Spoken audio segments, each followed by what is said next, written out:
योग का अनुभव नहीं किया। जो रियली योग का अनुभव करता है वो एक बाबा के सिवाय कहीं भी प्रभाव में नहीं आएगा।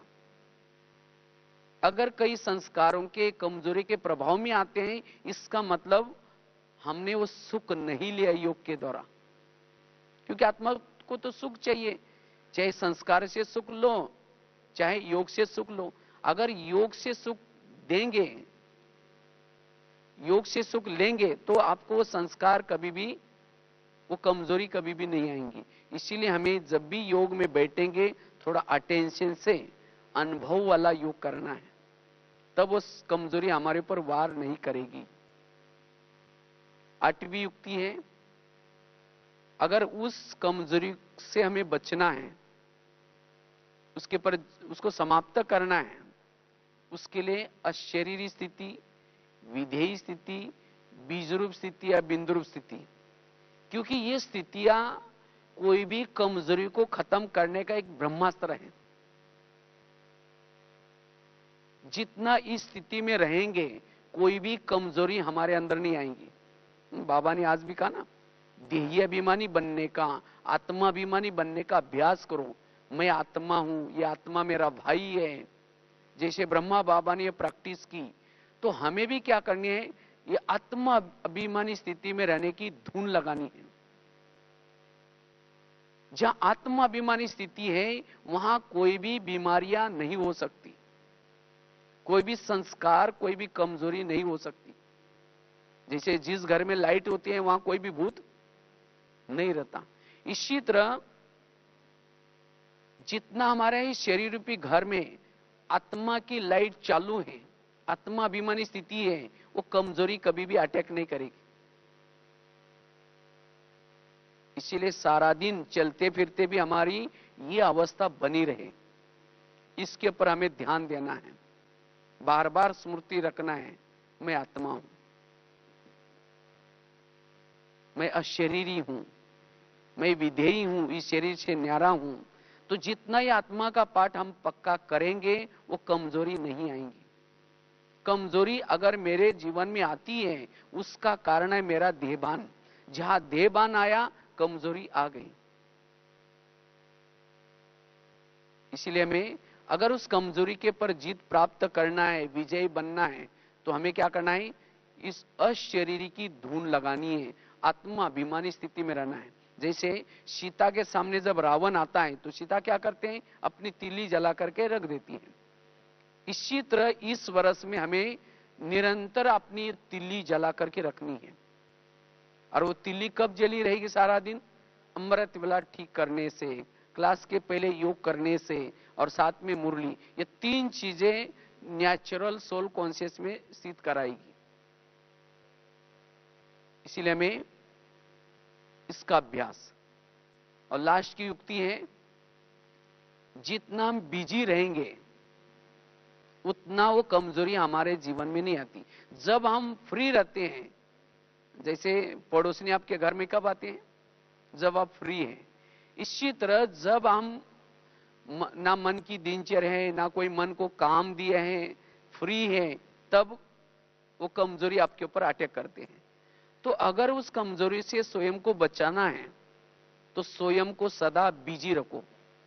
जितना बिजी रहेंगे वो कमजोरी आपके ऊपर अटैक नहीं करेगी। इसलिए रोज चाहे अमृत वेला, चाहे रात को सोने से पहले अपने मन की दिनचर्या और स्थूल दिनचर्या में भी बिजी रहना है। चाहे कोई सेवा करने में बिजी रहो, कर्मना सेवा में बिजी रहो, योग करने में बिजी रहो। जितना बिजी रहेंगे वो कमजोरी अटैक नहीं करेगी। ईश्वरीय नशा, इससे भी वो कमजोरी नहीं आएंगी। इसी तरह ये 7-8 युक्तियां अगर इस वर्ष में आप जीवन में लाएंगे, तब हो सकता है आपके अंदर जो कमजोरी है वो कमजोरी का परिवर्तन करेंगे, और जो कमाई रोज करते हैं वो कमाई आपके साथ में रहेंगी। क्योंकि जब कमजोरी वार करते हैं कि कमाई चट हो जाती है। और याद रखना है, अगर उस कमजोरी को खत्म नहीं किया, उस कमजोरी के वश हुए और विकर्म किया, तो 1 का 100 गुना बढ़ जाता है। इसीलिए बाबा अभी गीत सुन रहे थे, गीत में एक बहुत सुंदर लाइन थी, व्यर्थ कर्म का बीज बोना नहीं, उड़ते चलो उड़ाते चलो, उमंग के गीत गाते रहो। अगर हमने उस कमजोरी की तरफ ध्यान नहीं दिया, 1 का 100 गुना बढ़ेगा, और 1 का 100 गुना बढ़ेगा तो खुशी गायब हो जाएगी। इसलिए कई भाई बहन कहते हैं, जब हम पहले यहां आए थे तो हमारी बड़ी खुशी रहती थी, लेकिन अब पता नहीं क्या हो गया है। क्या हो गया? हम उस कमजोरी के वश होकर के विकर्म करते जा रहे हैं, और जिसके कारण खुशी गायब हो गई। इसीलिए इस वर्ष में हमें ये 2014 में ये अटेंशन देना है, और ये बाबा ने पूरा साल के लिए होमवर्क दिया है, और ये होमवर्क करना है। अपने कमजोरी को रिपीट होने नहीं देना, और विजयी बन करके आना। अन्यथा अंतिम समय जब हमें पद मिलेगा, उस समय अगर कमजोरी के वश बार बार हुए हैं तो बाबा हमें दिखाएगा, क्योंकि बाबा के पास सब फोटोग्राफ्स हैं। तो बाबा दिखाएगा फोटो किसका है, आपका है किसी और का है। हमने तो आपको ये बनने के लिए चुना था। वो दिखाएगा कि आपको कौन से जन्म में क्या क्या कितनी प्रॉपर्टी मिलने वाली थी, लेकिन आपने ये गलत काम किया है। ये फोटो है, ये किसका, आपका है किसी और का है। उस समय चेहरा झुक जाएगा, और फिर बाबा कहेगा ये सब मिलने वाला, ये सब कैंसिल हो गया, इसके बजाय आप दास दासी ये पद ले लो बस। तो हमें लगेगा, अरे मैंने क्षणिक सुख के लिए, थोड़ा सा ये करने के लिए इतनी सारी प्रॉपर्टी मेरी मिस हो गई। उस समय तो पश्चाताप ही करेंगे और कुछ नहीं कर पाएंगे। इसीलिए बाबा कहते, बच्चे उस कमजोरी के वश बार बार नहीं होना। अगर ब्राह्मण बन करके कोई कमजोरी का काम करते हैं, उसको बाबा कहते हैं माफ नहीं कर सकता। हम जब शूद्र थे, क्षत्रिय थे, वैश्य थे, जो कुछ गलतियां की उसको कोई माफ भी कर सकता है, लेकिन ब्राह्मण बनने के बाद माफ नहीं होता, क्योंकि प्राप्ति भी बहुत ज्यादा है, उतना घाटा भी है। इसीलिए इस वर्ष में हमें ये अटेंशन देना है, और 2014 का एक एक दिन हमें यादगार बनाना है। एक एक दिन हमें उमंग उत्साह में रहना है, खुशी में रहना है।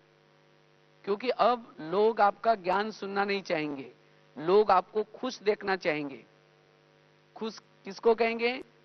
जो हल्के रहते हैं, जिसके अंदर कोई भी विघन नहीं है, ना लोगों की तरफ से विघन, ना खुद के अंदर की कर्मेंद्रिया संस्कार के द्वारा विघन। जो निर्विघन है वो सदा खुश रहता है, और ऐसा खुशनुमा चेहरा बाबा की प्रत्यक्षता करा सकता है। लगेगा इनको कुछ मिला है, परमात्मा पढ़ाता है, वो स्वर्ग में जाने वाले हैं, आपका चेहरा बताएगा। अगर कमजोरी के वश होंगे तो चेहरा खुश नहीं होगा, चेहरे में मुरझाहट होगी। कौन कहेगा इनको परमात्मा मिला है? इसीलिए इस वर्ष में हमें यह पुरुषार्थ करना है, अपने कमजोरी को रिपीट होने नहीं देना है, विजयी बनना है। अन्यथा अगर वो कमजोरी रह गई, अंतिम समय वही कमजोरी माया का गेट बनेगी। कईयों को लगता है कि अंतिम समय तो वैसे विनाश चालू हो जाएगा, तो कमजोरी के बारे में वैराग आएगा, लेकिन ऐसी कोई बात नहीं। अनेक आत्माएं शरीर छोड़ेंगी, जिसकी जो कमजोरी है, जिसका जो संस्कार है, ऐसी संस्कार वाली आत्मा में प्रवेश करके अपना काम करेगी, और आत्माएं भी प्रवेश कर सकती हैं। इसीलिए बाबा कहते, बच्चे अपने अंदर कोई भी कमजोरी के जर्मस न रहे। इसके लिए अब हमें इस वर्ष में, ये बाबा ने खास हमें तपस्या के लिए, स्वयं की उन्नति के लिए वर्ष दिया है। तो इस वर्ष में हमें यही साधना करनी है। हमें जो कुछ रहा हुआ है उसको क्या करना है, साधना से, बाबा की मदद से, ज्ञान से, जो बताया 8-10 बातें, इनको प्रयोग करके अपने अंदर के कमजोरी के जर्म्स को खत्म करना है। और ऐसा पुरुषार्थ करेंगे तब हम विजयी बनेंगे। कर्मातीत के नजदीक जाएंगे। तो यह है पुरुषार्थ। ओम शांति।